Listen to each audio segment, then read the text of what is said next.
ABC Listen. Podcasts, radio, news, music and more.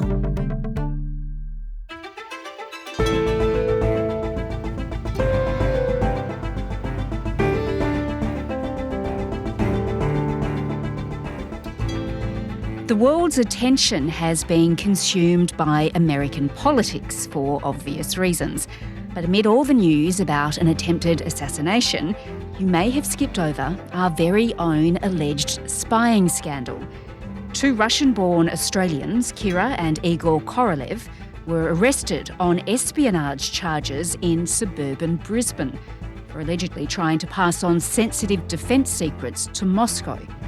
Today, an expert on Russia and national security, Matt Sussex, on the potential spies living amongst us.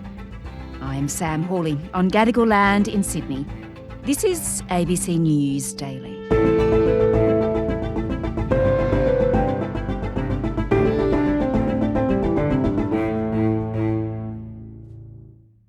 Matt, what do you think? I reckon this could make a pretty good spy novel, right? Set in no other than suburban Brisbane, an unlikely place I would have thought for alleged spies. Well, look, we just have to wait for Netflix to buy the rights to spying in Everton Park, which is not the first place you think of. When you think of spies in Australia, you tend to think of, Canberra and bodies in the lake and that kind of thing. Yes. Kira and Igor Korolev are the first people charged under new Australian espionage laws, and they could face a lengthy prison term after they were accused of obtaining Australian Defence Force material to share with Russian authorities. Days after authorities arrested the 40-year-old soldier and her 62-year-old husband, more details are emerging of the couple's life after immigrating to Australia over a decade ago and becoming citizens. So tell me, who are these alleged spies? What do we know about them so far? Well, the Korolevs are, they're an interesting pair. One of them arrived in Australia about, 10, 15 years ago and has become sort of almost a bit of a social media influencer. She's documented her travels around Australia extensively. Це Австралії, Канберра. She's got a background in theatre and she joined the Australian Defence Force and had a clearance working in information systems. In a now-deleted online cameo, the Russian-born Australian information systems technician boasts, "I was able to join without any prior experience because the Army provided full training." Now, her husband, who's 22 years older, seems to be just a self-employed labourer who's come to Australia more recently. It's been alleged that she took a number of trips overseas and, may have been a little bit economical with the truth about where she was going. Hi everyone. So today we're going outside of the Moscow and we're taking the train, sorry about the sound. Which a lot of the time was Russia. There's a lot of people saying that it's dangerous in Russia, but it's not. It's very nice, especially in Moscow. And that she provided him with some careful instructions on how to access her work account from Australia and access sensitive material, send it to her where she could pass it on to Russian authorities.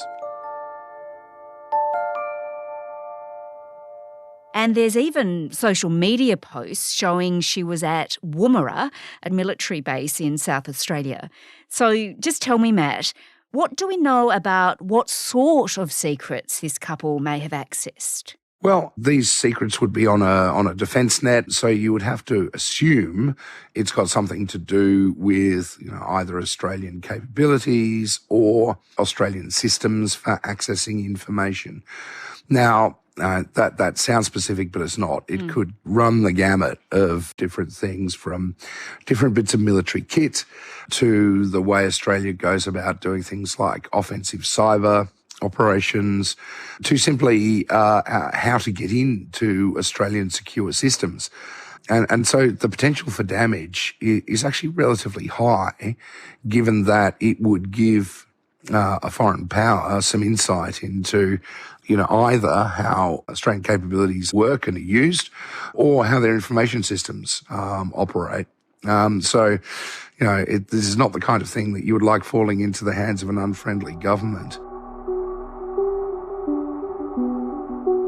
presumably the AFP cottoned onto this. It was monitoring the couple. And then, of course, last Friday it swooped. We allege that while she was in Russia, she instructed her husband, who remained in Australia, on how to log into her official work account from their Brisbane home. We allege her husband would access requested material and would send to his wife in Russia. And the couple has been charged with preparing for an espionage offence.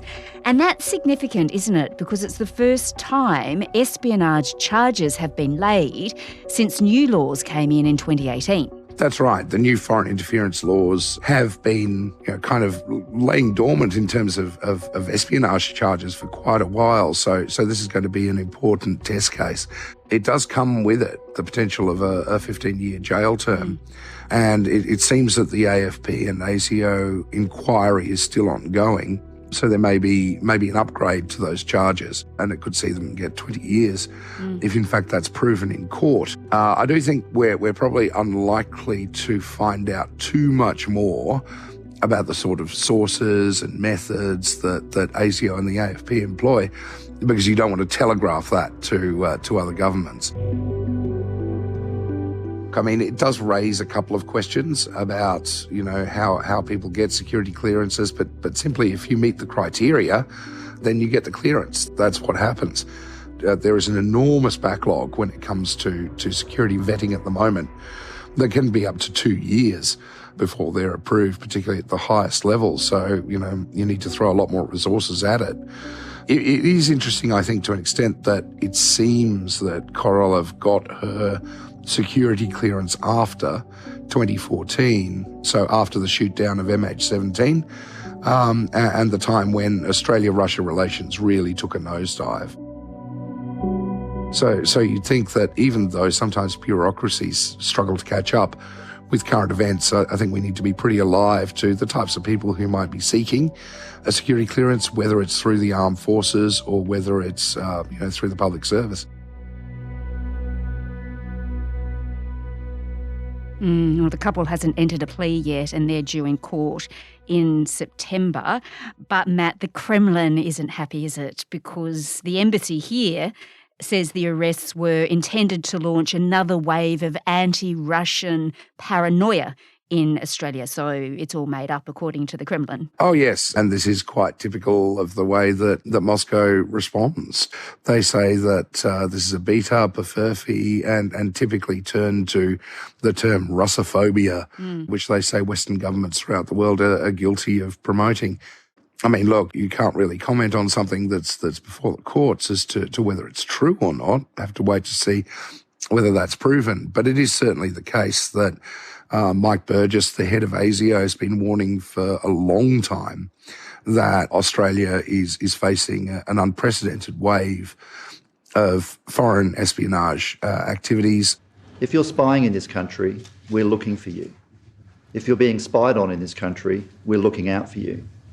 If you want to share your secrets, please reach out.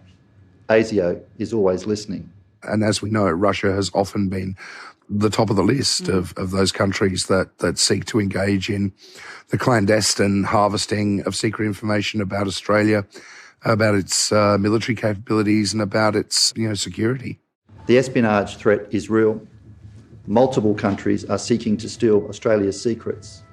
We cannot be naive and we cannot be complacent.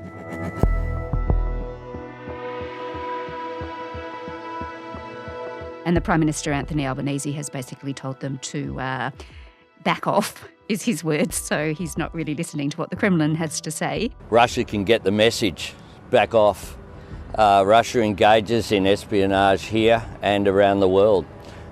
Russia has no credibility. But Matt, should we really be surprised by these allegations? Because Russia and spies, I know, you sort of think they go together.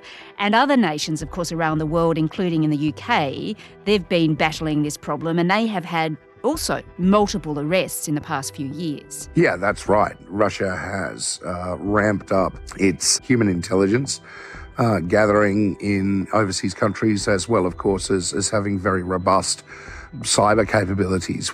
And pretty much everyone in Australia who has a security clearance is a potential target of this activity. And so, ultimately this is a really important security challenge that we need to manage. And it looks as though, if in fact the allegations are proven correct, it looks as though Defence and the AFP and ASIO have managed to act relatively swiftly in this case. Do we know, Matt, what other countries might have foreign agents working in Australia? I presume it's not just Russia. Oh, no. Look, I mean, countries that we'd be concerned about, obviously, are Russia, China, Iran, potentially the DPRK, but also other countries that have been mentioned, recently, like India, for instance, as being fairly active in the intelligence gathering space. Given we're in a very, very uncertain world and there's a lot of strategic competition going on, any bit of information you can get is potentially an advantage.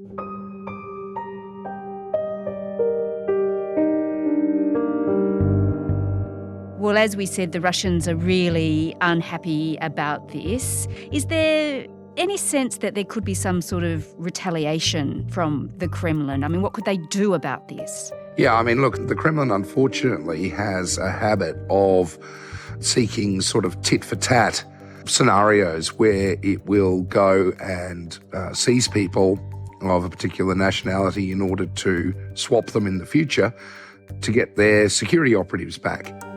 This has happened before when it came to the so-called Russian sleeper cell in the United States around about 2010. The alleged spy ring was hidden in America's suburbs for years. A Spanish-language newspaper reporter, a businessman who the FBI says used the identity of a dead Canadian, and a flirtatious real estate agent.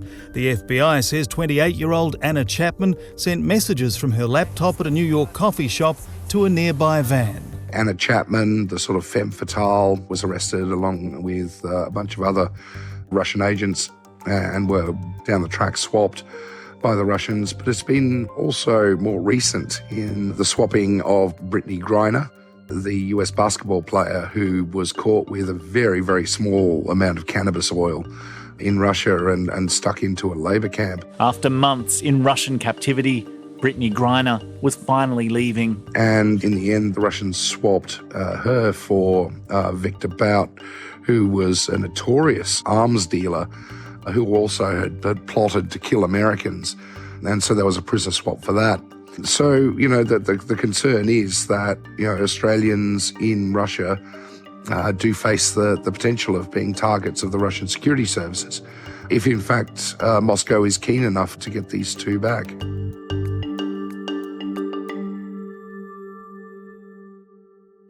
So, Matt, just tell me, what do you think? How worried should we be that there are spies amongst us?